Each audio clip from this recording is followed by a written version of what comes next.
கர்த்தருடைய வேதம் குறைவற்றதும் ஆத்துமாவை உயிர்ப்பிக்கிறதுமாய் இருக்கிறது என்று நமக்கு சுட்டிக்காட்டி காண்பித்த ஆண்டவராக இயேசு கிறிஸ்துவின் நாமத்தில் உங்கள் யாவருக்கும் நன்றி வாழ்த்துகிறேன்.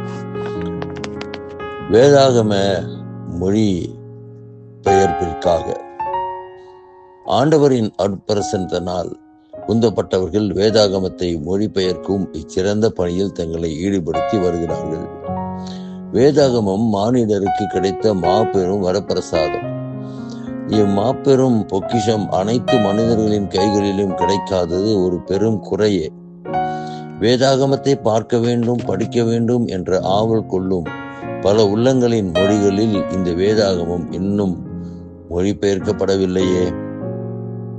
வேதாகமத்தை கைகளில் வைத்திருக்கும் ஒவ்வொருவரும் பிற மொழிகளில் வேதாகமத்தை கொண்டு வருவதில் மிகுந்த கவனம் செலுத்த அழைக்கப்படுகிறோம். ஏனெனில் இது நம்மேல் விழுந்த கடமையாகும். இதை கருத்தில் கொண்டு இன்றைய இப்பணியில் எவ்வகையிலாவது ஈடுபடுவது நமது வாழ்க்கையில் மிகுந்த பயனை அளிக்கும். 1604 ஆண்டு இங்கிலாந்தில் பிறந்த ஜான் எலியட் இதை உணர்ந்திருந்தார். அமெரிக்காவில் வசிக்கும் அல்கான்குயிங் என்கிற இன மக்களுக்கு வேதாகமம் இல்லை என்பதை அறிந்து வேதனை அடைந்தார். எனவே அமெரிக்காவை நோக்கி தன் பயணத்தை தொடர்ந்தார். அம்மொழியை மிகவும் கடினப்பட்டு படித்தார். அவர்கள் மொழியிலேயே கிறிஸ்துவின் அன்பை பிரசங்கித்தார்.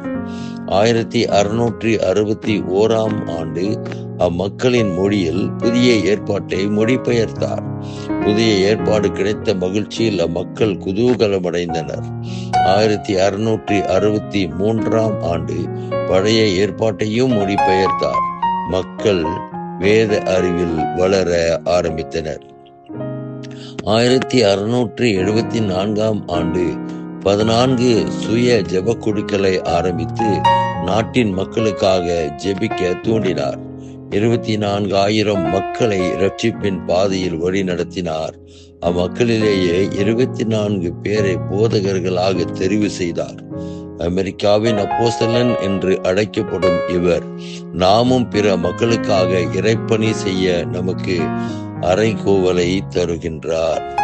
அன்பரே, ஆண்டவரின் சத்தம் கேட்டு அவருடைய சித்தம் செய்ய நாம் அர்ப்பணிப்போமா?